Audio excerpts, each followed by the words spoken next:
പിണറായി വിജയന്റെ വീട്ടിലെ ഇഡി റെയ്ഡിൽ ഡൽഹിയിൽ ചെന്ന് പ്രതിഷേധിച്ച CPI ജനറൽ സെക്രട്ടറി MA ബേബിയെ അറസ്റ്റ് ചെയ്ത നടപടിയെ അപലപിച്ച് പാകിസ്ഥാൻ വരെ രംഗത്തെത്തി കഴിഞ്ഞു. കാട്ടുതീ പോലെയാണല്ലോ ഇഡിയെ ആക്രമിച്ച ആ വിവരം അതിർത്തി കടന്ന് ലാഹോർ വരെ എത്തിയത്. കടുത്ത ഭാഷയിൽ അപലപിക്കാൻ അത് പാക് സർക്കാരിൻ്റെ അപലപനമല്ല കേട്ടോ. ഇത് നിയമപാലനമല്ലെന്നും കേവലം രാഷ്ട്രീയ അടിച്ചമർത്തലാണെന്നും ഫേസ്ബുക്ക് പേജിലെ പ്രസ്താവനയിൽ പറയുന്നത് കമ്മ്യൂണിസ്റ്റ് പാർട്ടി ഓഫ് പാകിസ്ഥാനാണ്. ഇഡി റെയ്ഡിനെ അപലപിച്ചും CPI നേതാക്കൾക്ക് ഐക്യദാർഢ്യം പ്രഖ്യാപിച്ചും കമ്മ്യൂണിസ്റ്റ് പാർട്ടി ഓഫ് ബ്രിട്ടനും രംഗത്ത് വന്നിരുന്നു. എന്താ അല്ലേ ബേബി സഖാവിൻ്റെ പ്രശസ്തി അങ്ങ് പാകിസ്ഥാനും ബ്രിട്ടനും വരെ എത്തിയിരിക്കുന്നു. ആ അപലപിക്കൽ ഇങ്ങനെ പോകുന്നു, അതും ബേബി സഖാവ് മോഡലിൽ തന്നെ. നെടുനീളത്തിൽ ഡൽഹിയിൽ തുടങ്ങി കറങ്ങി കൊച്ചി വഴി ബേക്കർ ജംഗ്ഷനിൽ വന്നെത്തി നിൽക്കുന്നു.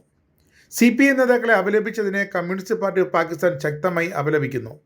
നരേന്ദ്രമോദിയുടെ നേതൃത്വത്തിലുള്ള BJP സർക്കാർ ന്യൂഡൽഹിയിൽ നടന്ന പ്രതിഷേധങ്ങൾക്കിടയിൽ communist party of India marxist general secretary MA ബേബിയെയും മറ്റു CPIM നേതാക്കളെയും പ്രവർത്തകരെയും അറസ്റ്റ് ചെയ്തതിനെ communist party of Pakistan CPP ശക്തമായി അപലപിക്കുന്നു. ഇത് നിയമപാലനമല്ല, മറിച്ച് കേവലം രാഷ്ട്രീയ അടിച്ചമർത്തലാണ്.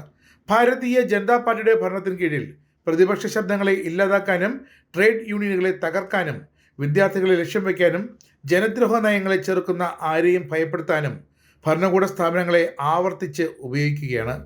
കമ്മ്യൂണിസ്റ്റ് നേതാക്കളുടെ അറസ്റ്റിലൂടെ അവരുടെ ലക്ഷ്യം വ്യക്തമാണ്. അതായത് തൊഴിലാളികൾക്കും പീഡിത ജനവിഭാഗങ്ങൾക്കും ഒപ്പം നിൽക്കുന്നവരുടെ വായടപ്പിക്കുക എന്നത്. മോദി ഭരണം എക്കാലത്തും സ്വേച്ഛാധിപത്യ നിയന്ത്രണത്തിനും വർഗീയ വിഭജനത്തിനും കോർപ്പറേറ്റ് അനുകൂല നയങ്ങൾക്കും പര്യായമാണ്. ഇവിടെ വിയോജിപ്പുകളെ കുറ്റകൃത്യമായും പ്രതിഷേധങ്ങളെ ഭീഷണിയായും പ്രതിപക്ഷത്തെ ശത്രുവായുമാണ് കാണുന്നത്. വലതുപക്ഷ ഭരണത്തിന് കീഴിലുള്ള ജനാധിപത്യത്തിൻ്റെ യഥാർത്ഥ മുഖമാണിത്. ഇന്ത്യയിലെ CPIM, തൊഴിലാളികൾ, വിദ്യാർത്ഥികൾ കൂടാതെ എല്ലാ പുരോഗമന ശക്തികൾക്കും കമ്മ്യൂണിസ്റ്റ് പാർട്ടി ഓഫ് പാകിസ്ഥാൻ തങ്ങളുടെ പൂർണ്ണവും വിട്ടുവീഴ്ചയില്ലാത്തതുമായ ഐക്യദാർഢ്യം പ്രഖ്യാപിക്കുന്നു.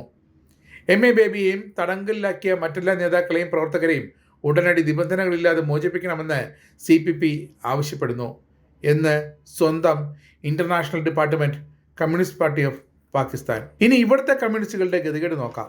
ചിലർക്ക് ഇഡിയെ ആക്രമിച്ച കേസിലെ പ്രതിയായവർക്ക് ജീവിതകാലം മുഴുവൻ ദുർഗതിയാണ്. എന്നാൽ ചില നേതാക്കൾക്ക് ഈ ആക്രമണം ഒരു വരമാണ്. അതിങ്ങനെയാണ്.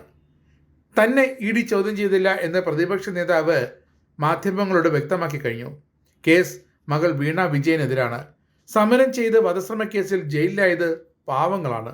സമരം സംഘടിപ്പിച്ച ജോൺ ബ്രിട്ടാസ് അടക്കമുള്ള വിപ്ലവ MP സിംഹങ്ങൾ കേസിൽ പ്രതി പോലുമല്ല. രാജ്യസഭാംഗമായ ജോൺ ബ്രിട്ടാസ് എന്ന സമരമുഖത്തെ ജീവിതത്തിൽ ഒരിക്കലെങ്കിലും ഒരു കേസിൽ എങ്കിലും പ്രതിയായിട്ടുള്ളതായി ആർക്കും അറിവില്ല. അതിനാലാണ് ബ്രിട്ടാസ് അക്രമികളും സമരത്തിനിടയിൽ ഉണ്ടായിരുന്നു എന്ന് ഉളുപ്പില്ലാതെ തട്ടിവിട്ടത്. സമരം ചെയ്യുന്നതിന് ജയിലറയും സമരം ചെയ്യാത്തതിന് രാജ്യസഭയും. വിപ്ലവം ജയിക്കട്ടെ ബേക്കർ ജംഗ്ഷനിലെങ്കിലും എന്ന് മാത്രമേ പറയാനുള്ളൂ.